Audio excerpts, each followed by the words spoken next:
Friends, আমি আজকে রান্না করছি কার্পু মাছ। মাছগুলো প্রথমে ভেজে নিয়েছিলাম, এখন তেলের মধ্যে দিয়ে দিচ্ছি পেঁয়াজ আর জিরে।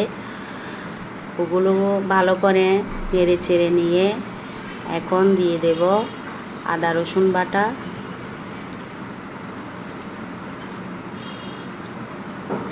আদা রসুন বাটা দিয়ে আমি ভালো করে নেড়ে নিয়েছি।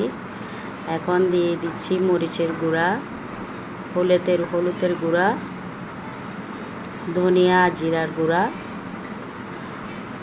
এগুলো আমি ভালো করে কষিয়ে নিব।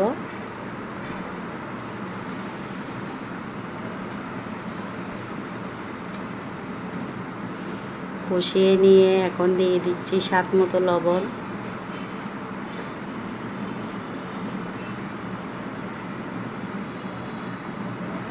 এখন দিয়ে দিব কাঁকরোল ভাজি আর আলু ভাজিগুলো প্রথমে ভেজে রেখেছিলাম,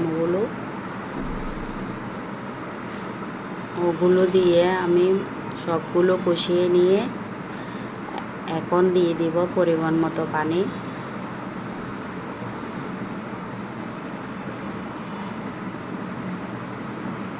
পানিগুলো ফুটিয়ে আসলে এখন দিয়ে দিব মাছ